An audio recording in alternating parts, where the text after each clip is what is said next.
Lepo pozdravljeni na današnji prav posebni novinarski konferenci. V naši sredi pozdravljam brata Juna in njegovega sina Izaka. Dobrodošla v Sloveniji.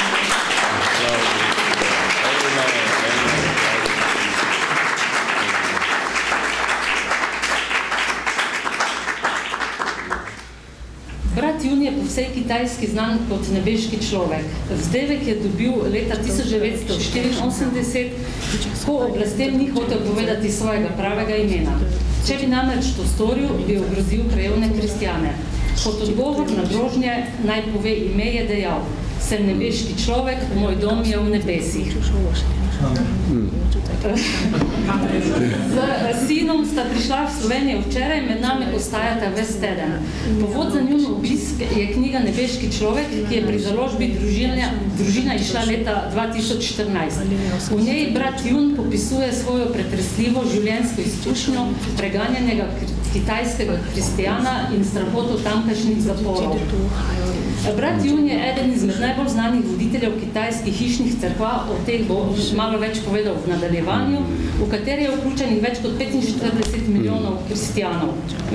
Svetovno znani pridigar se rodil v revni kmečki družini. Njegova mati je v mladosti spoznala krščanski nauk, postala je kristjanka in obiskovala cerkev, to da leta 1949 je Kitajska, kot vemo, postala komunistična država. Izgnali so vse zahodne misionarje, cerkve pa zaprli. Junov oče je leta 1974 zbolel za pljučnim rakom in njegovo življenje je viselo na nitki. Celotna družina je molila nad njim in po tednu dni je rak izginil. Jun se je zaradi tega začel poglabljati v Sveto pismo in je kmalu postal zelo iskan pridigar. Zaradi svojega delovanja je postal sovražnik države. Večkrat je bil zaprt, med drugim tudi v enem najbolj zloglasnih in najbolj varovanih državnih zaporov. Ker so se bali, da bi jim pobegnil, so ga grozovito mučili in tako dolgo pretepali po nogah, da je ohromel. Čeprav ni mogel hoditi, je veroval, da mu bo Bog pomagal pobegniti in to se je res zgodilo. Zdaj vse to, kako se je dogajalo, tisti, ki še niste prebrali knjige, boste lahko prebrali v knjigi, drugače bo tudi brat Jun o tem malo več povedal. Brat Jun ter njegova družina so potem uspeli leta 2001 zapustiti Kitajsko. Z ženo Delim, sinom Izakom in hčerko Jilin danes živijo v Nemčiji. Mnogi se sprašujejo, zakaj so šli iz Nemčije. Brat Jun zatrjuje, da Kitajske niso zapustili zato, ker je bilo njihovo življenje težavno, marveč zato, ker me je tako naročil Bog. Danes pridiga po zahodnih krščanskih cerkvah. V tem tednu bo tudi po Sloveniji. Natančen program si lahko potem preberete v predverju. Če mi dovolite citat, Bog mi je odprl vrata. Pridigal sem v številnih cerkvah na Zahodu, po Evropi in Severni Ameriki. Preden sem odpotoval na Zahod, nisem vedel, da toliko tukajšnjih cerkva duhovno še spi. Gospod Jun, je ta vtis še vedno tak, še vedno spimo na Zahodu? 你现在还是觉得我们的教堂在睡觉吗？ 我感谢神给我这个机会，也是陪这个国家我们卡特利市里神父主教啊邀请来到这里。我来到这里的时候，我感受到这个教堂已经醒来了。 Zahvaljujem se za priložnost, da sem lahko prišel v Slovenijo in se povabila. Čutim, da se je cerkev že zbudila. 当我一下飞机的时候，我祷告有一段经文是为这个国家的。 Ko sem prišel iz letala, mi je prišel en del iz Svetega pisma. 这段经文是以赛亚书里第60章里是最后的2节，也就是20、21节。我希望我的姊妹能够给它读出来。 To je sta verza 21 in 22 iz Izaija 60. Tvoje ljudstvo bodo sami pravičniki, za vselej bodo imeli v lasti deželo, bodo mladika, ki sem jo zasadil, delo mojih rok za moje poveličanje.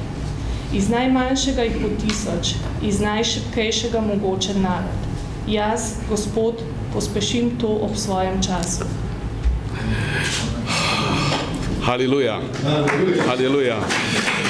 我一上坐飞机来的时候，我的儿子这是我的儿子伊萨告诉我说：“爸，我们现在去这个国家是一个很小的一个国家。” Ko sem prišel iz letala, je moj sin Izak, to je on, rekel, prišla sva v eno zelo majhno deželo.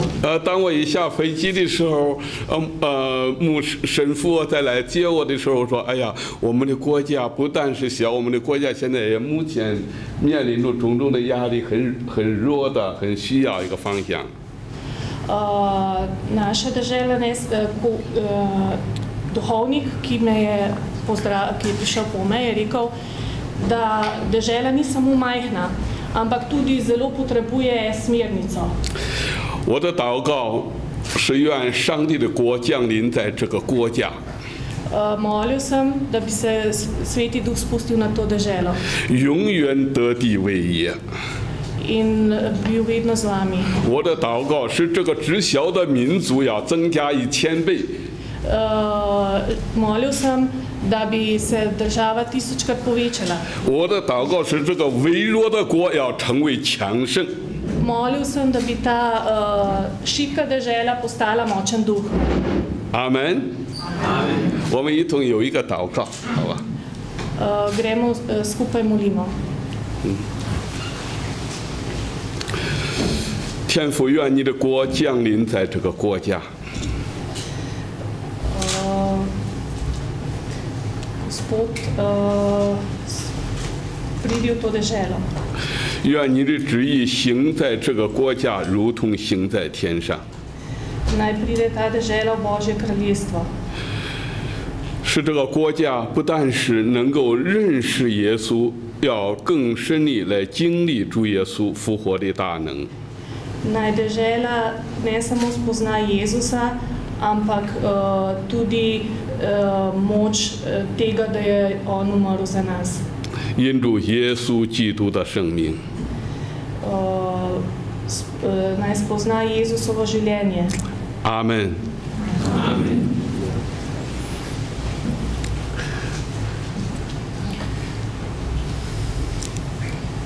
Gospod Jun, vi ste preganjanje in zapore razumeli kot gospodovo misijonsko potovanje. Lahko to pokomentirate? 收到逼迫的时候，你就觉得这是一个传道的旅程。对中国的过去，跟我们斯洛维尼亚的过去一样，是共产党communist执政。Kitajska je bila tako kot Slovenija komunistična dežela. 所以，我们当我17岁遇见耶稣的时候， Ko sem pri 17 letih srečal Jezusa. 神给我的呼召是向西向南传福音，把福音传回耶路撒冷。Mi je Jezus dal nalogo, da razširjam evangelij na zahod in jug in nazaj v Jeruzalem. 我渴望成为一个非常虔诚的基督徒，但是神告诉我说，凡是敬虔度日的人呢，一定会受逼迫。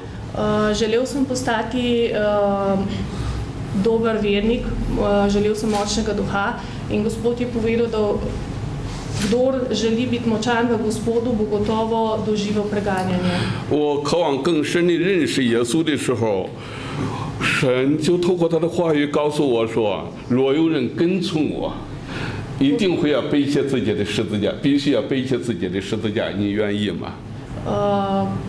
Gospod mi je rekel, kdor mi sledi, mora zagotovo nositi svoj križ. Ali si pripravljen? 当时我就回应主的呼召说，我已经决定要跟随耶稣，永不回头。 Gospodu sem odgovoril, odločil sem se že, odločil sem se slediti Jezusu in nikoli se ne bom obrnil nazaj. 后来就因着耶稣基督福音的缘故， Kasneje sem po Jezusovem evangeliju 和我们斯洛维尼亚的过去这些主教神父们呢一样，就被关进到不同的监牢里。 Podobno kot duhovniki v Sloveniji bil zaprt v zaporov. 我想我们最了解共产党的历史。 Mislim, da najbolj razumemo zgodovino komunizma. 所以我关到监牢的时候，就和天主教的主教、神父，我们关在一起。 Tudi krščanski duhovniki so bili zaprti v zaporu in ko smo v zaporu, smo skupaj z Jezusom. 当时我们受逼迫的时候，不但是光基督徒受逼迫，天主教、忠于圣经、忠于神的话语，或者听从教皇的，也一样是受逼迫。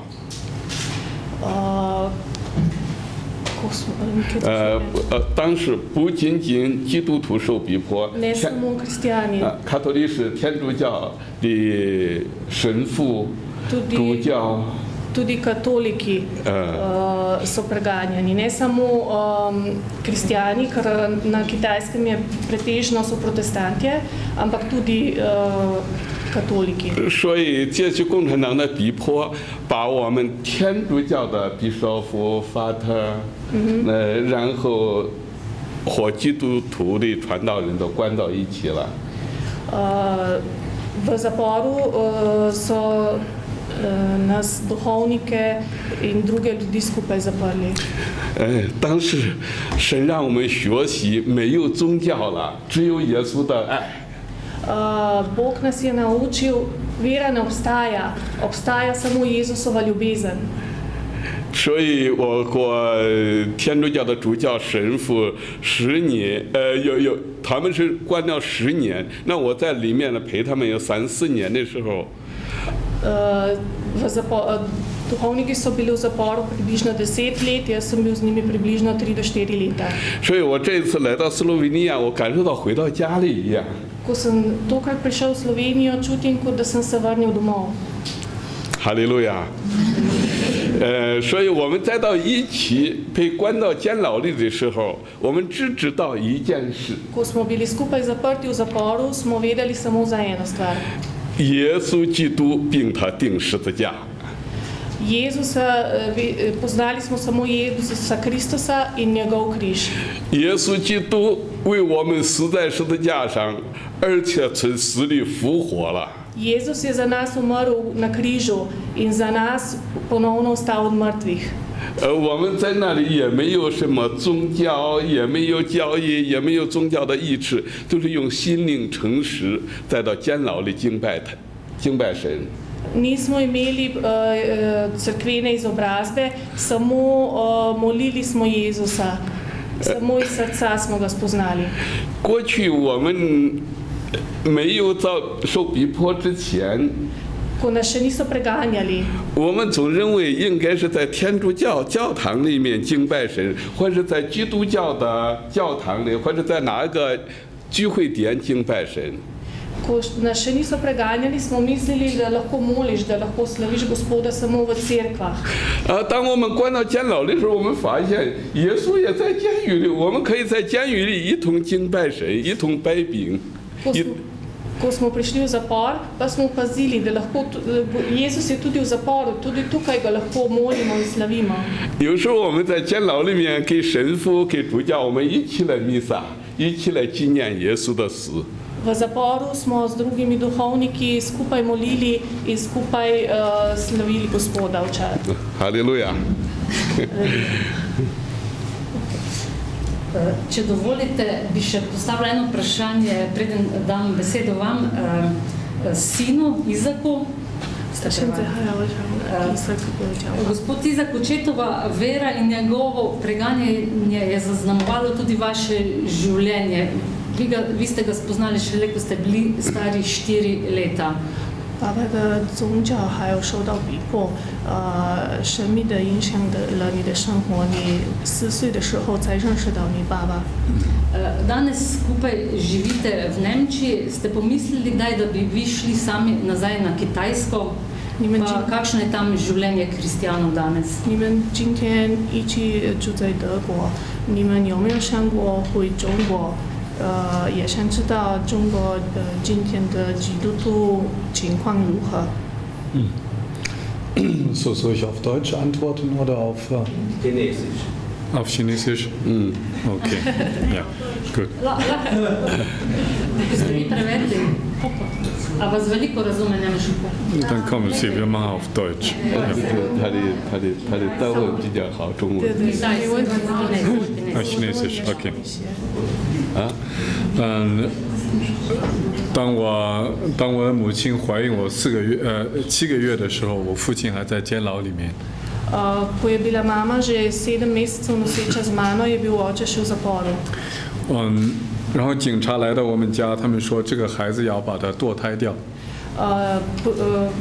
Policija je prišla k mami in rekla, da mora splaviti. 你要给孩子堕胎，总需要一个理由吧？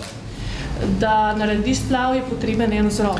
唯一的理由就是这个孩子的父亲是一个牧师。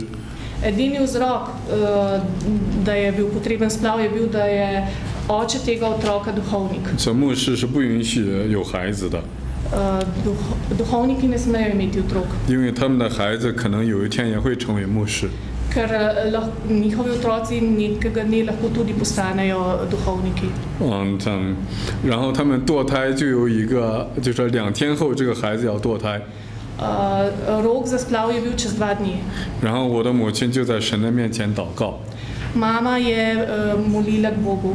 她祷告说：“神啊，这个孩子不能死。” Gospod, moj otrok ne sme umreti. 因为孩子是神所赏赐的。 Ker je tega otroka je poslal Gospod. 因为神是去听祷告的神，神是听祷告的神。 Gospod posluša molitvi. 在我堕胎的前一天就在家里出生了。 En dan pred splavom sem bil rojen. 当我出生的时候，差不多有1公斤重。 Ko sem bil rojen, sem tehtal komaj 1 kilo. 然后我们整个村庄的妇女都去到我们家。